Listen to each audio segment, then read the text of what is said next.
Hey out there. This is Friday, January 11th, 2019, and it's about 9:47 here in Northern California. Today I'll get into a lot of stuff as usual. Funny story, I just spent 41 minutes talking and I had my microphone. This little Sony microphone, I had it in the off position. I'm glad that doesn't happen often,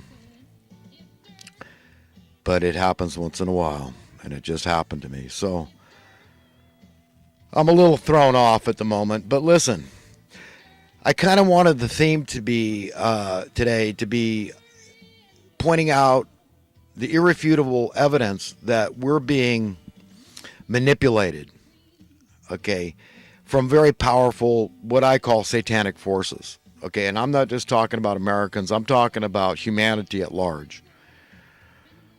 And it's got to come to an end. And it will. And the reason it will is because knowledge is a good thing. And the giver of true, legitimate knowledge, okay, is none less than the Creator God Almighty. Okay, just to be blunt, it's God. It's coming from the finger, the hand of God. It's coming from the heart and mind of God. So, like a snowball rolling down the hill, from the beginning of human time, okay, human history, as far back as records go, okay, that snowball has been rolling down the hill and accumulating knowledge. And there's nothing that the evil forces can do to stop that. These are forces that, for all intents and purposes, have sold their souls, their conscience.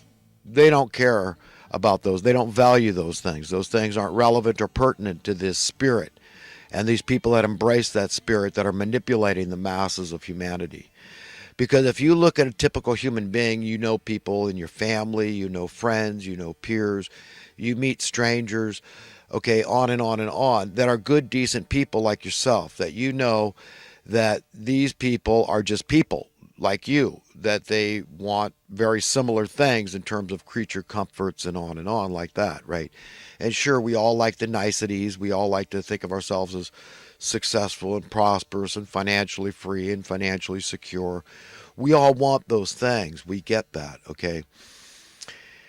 But the monsters at the top, they don't. They don't want that for the people, okay? And what they've got, the only card they've got left up their sleeve, okay, is this idea that if we allowed the people to be prosperous, okay, all around the world, and we pulled the artificial austerity we've been imposing on them, then they would go out and take vacations, they would burn more energy, you know, they could afford to drive their vehicles more and buy bigger ones. You understand? So that is their reason and logic behind why they've got to impose artificial austerity on the public. Because they knew that that snowball, I'm talking about the knowledge and understanding and economic issues, for example. People are going to start understanding that they've divided us intentionally as socialists and capitalists. But socialists and capitalists, if they're decent, upright people, really want the same things. If they want the same things, it's not hard to figure. A child can understand this logic and reason I'm talking about here. The same things they want for themselves, their families and friends, their loved ones. Okay, if they want that for others, then they're good, decent, upright people, whether they call themselves socialists or capitalists, liberals or conservatives, Democrats or Republicans. Now, does the mainstream media tell you to focus on that and say, well, you've got a whole lot more in common, so you need to unify against those that are causing the problems deliberately? You get on the same page and you say, well, okay, these people have a point that are bringing in artificial austerity. Let's give them that. Let's say they really believe their own BS. So perception being reality, we give them the benefit of the doubt. All these elitists that are manipulating us on the top, these kingpins, the top money printing class, money lovers out there, and the political sycophants that go along with it. These are the people that are in control, that are manipulating our reality, our paradigm, that the policies we have to live under, the rules and regulations or lack thereof. Just important to point out the lack of those that protect, that protect the people, the regular Joes out there. Okay, they're working in concert because the trajectory stays the same. They act like there's going to be a difference. but there never is. So words are words, okay? Good, decent, upright people, just regular Joes out there, just the everyday people, okay? You and me and everybody else that just wants good things for everybody. Wants peace in the land and contentment, and you wouldn't withhold a good thing from anybody else. You got a pure, good, clean heart. Okay, we're being told that we must be divided, that there's insurmountable, overwhelming problems that cannot be fixed. There's just no solutions. But there's glaring solutions everywhere that, for one thing, could have prevented this thing from happening. And what thing is this? Well, for the decades long since the assassination of JFK, so at least 55 years plus now that I know of, whereby we haven't had capitalism, any semblance of capitalism in America. Okay, and they had to start out very slowly with taking us, duping us, creating the wealth disparity, the imbalance. Do you understand? Because I don't care about all the rich people in the world as long as they don't mind everybody being rich. That's fine. They let everybody be rich. I'm fine. You can be rich. I'm not in the Robin Hood socialist. I don't buy that. That's fine for those that think that's the way to go, but it doesn't work. So if you just look at the evidence, say, well, he's right. Because the rich, the well-heeled that can afford to pay the bills of society, they simply find attorneys that can find them loopholes, and they can dodge, they can avoid, they can evade paying their taxes that could support the society, pay the bills of society. They don't do it. So that would be the only kind of socialism I could support. But the way they're doing it is they're getting people to vote to raise my taxes. Now I have to pay more to support my cigarette habit. How would you feel if I made, say, something, your cosmetics? I say, well, wait a minute. If there's an immoral, this is immoral and it's costing society, and you're experimenting on animals, so it's immoral and it's costing society a lot to, subsidize this problem, whatever it is that delights your heart. And I didn't know, I'm going to raise the tax to the roof. Because that's just it. I mean, we're going to get the majority of people don't use that product, and so we're going to get them to vote on it. And so they raise, you can't afford to pay anymore, okay, for the thing that brings joy to your heart, whatever it may be. What if it turned out to be coffee? They found, oh, there's health problems with this, and so people are going to the doctors, and it's costing society all this money, they found out. So all of a sudden, they're just going to, set your coffee prices through the roof. I mean, there's really the scientific evidence for smokers causing problems in society they're marginal at best. Because if you look at in 2009, I think it was, where the top 10 people in the world were all happen to be smokers. I mean, how do you reconcile that and say it's justified that we, make the smokers pay twice what they were paying for their tobacco now? We're taxing it. We're taking all that money. We're not saying where it's going, but we spend it. We put it in the general fund, and so it benefits us. Well, the problems in society just get worse. It's one example after another, okay, that I've got for how they've got us divided, believing nonsense. They get us to believe in the Babylon effect, that, hey, you're just going to be confused. There's no way around it. The division is incurable and irreconcilable, and you just got to get comfortable with it. Just rejoice when your team is in office and the politicos they're running, then just lament when they aren't. And that's the way it's going to stay forever. And we're going to stay on this trajectory where things just get worse and worse and worse. We spend $50 billion a year to subsidize housing costs. Okay. And nobody's talking about, hey, just take that money. It'd be fiscally prudent, fiscally conservative, and just buy people houses. And then you save that $50 billion a year. Nobody's talking about that. They're talking about cutting people's food stamps now in California because of Trump's doing this, the government shutdown. But they're not talking about cutting that $50 billion a year off the housing. I mean, what's good for the goose is good for the gander, right? So, I mean, if we're going to allow this segment to be homeless, they're committing genocide right in front of our faces. They've normalized genocide. Got us all to accept this. They keep moving this Overton window, okay, incrementally, gradually at first, because they don't want to, like the frog in the water, they turn up the heat slowly. So they assassinate JFK, but over the decades, they've been doing this. They've got the Labor Department in their pocket. They're lapdogs for the Federal Reserve, because you understand, to steal your wealth, you've got to do this in a calculated manner. It's engineered to work. You understand? So they can't let the workers just. The reason they came up with a minimum wage in the first place, right, was to protect the worker from unscrupulous employers, right? So we don't have slavery.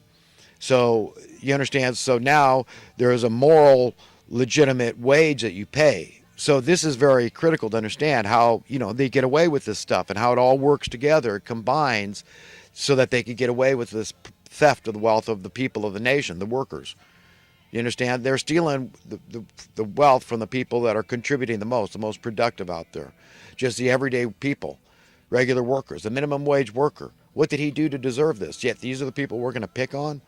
They've got no status in society. They're looked down on, yet their jobs are absolutely crucial, critical, imperative to the welfare of the society. And these are the people we're going to pick on. But the Labor Department has not given, obviously, deliberately not given commensurate cost of living adjustments over decades. You understand how we got to this point where the wealth imbalance and how the poverty just keeps growing? Do you understand how we got here?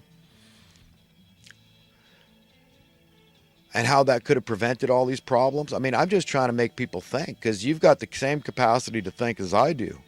It's your power of imagination. God gave it to me. He's given it to you and all of us. I mean, I'm a logical, reasonable guy. I'm a practical, pragmatic, common sense kind of guy. I'm willing to sit down and do the math with you and prove to you I know what I'm talking about.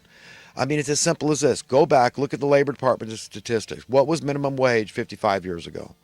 Okay, and I'm going to tell you, I happen to know what the buying power of the minimum wage job was. Everybody had dignity in America. That's when America was great.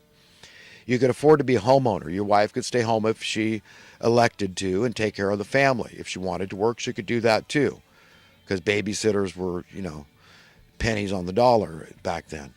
But you understand, you could pay the mortgage, not your rent. Okay, you could pay the mortgage on your house. Nothing fancy, but you could buy a house. I mean, $5,000 or $10,000 back then, buy a house. 20,000. I mean, you'd be upper middle class back then. You understand? In the 60s. That's the reality. So if you had any kind of trade at all, you'd be upper middle class. But if you were just a minimum wage worker, you worked at a hardware store, supermarket, or wherever it might be, there's just 1,000,000,001 jobs that pay minimum wage out there, as we all know. But you still had dignity, okay? You could take care of your family if you were a prudent, conscientious individual. Okay, it was not hard. You could do it comfortably. You still had some disposable income. And wages, let's say minimum wage was about $1 an hour, which it was, if you look at the statistics. So I'm not making anything up. So now look at the buying power of minimum wage, okay? So even if minimum wage was $20 an hour, it's not nearly as much as that dollar an hour was worth. Do you understand? Even $30 an hour on average across the country was not commensurate with the buying power of that minimum wage job back then. Do you understand? So I'm just putting out the facts, which are inarguable. I'm putting out the math. I'm inviting you to do your own research and show me I'm wrong in any way. No, I know what the hell I'm talking about. And it would have prevented all this problem. And that's why it was imperative that they had the Labor Department in their pocket. So they've legitimized slavery right under our nose. Do you understand? They've normalized slavery by doing this. That's what they've done. There's no way in California you could survive, even on the higher California minimum wage, without going on welfare or being very needy, going to food banks, really scrambling, borrowing, going to check cashing places, just living literally hand in mouth, if you're lucky, and getting skinny too, okay, because you're not going to make it. You can't, your cost of rent, I mean, your cost to go to a mechanic, your cost of registering your car keeps going up. So the socialism they've got for us is one where the poor have to pay. They raise the tax for the poor, like raising the price for a parking meter. Who has to pay it? If it's a tax the poor also have to pay, it's a tax on the poor. So that's the kind of socialism people like Nancy Pelosi want to put out there. Okay, I don't have any regard or respect for these people. I might name more Democrats than Republicans, but the neocons make me just as sick. They're working in lockstep together. These people that call themselves capitalists, these people that call themselves conservatives, these people that call themselves liberals, that call themselves the socialist thinking, and they want you to perceive them as the egalitarians, but they're not. Do you understand? They're not. You hear Nancy Pelosi saying, well, maybe we should just buy people houses and save people money. Or the conservatives, you hear it coming from either of these camps? No.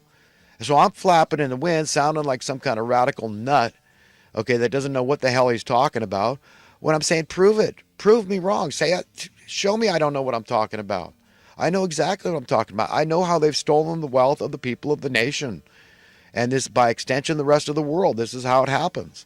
This new governor we have, California, I'm going to give him the benefit of the doubt. Okay, maybe he's right. He brought up affordable housing, a need for that. He's got to know how controversial that is, because there's a lot of very powerful forces that are opposed to affordable housing. These people absolutely need people to keep dying out in the cold as the incentive for people to pay these exorbitant rents and mortgages. It's imperative that they keep this paradigm in place, this status quo, this state of affairs of desperate poverty. You understand? So we're in a lot of trouble. We're in a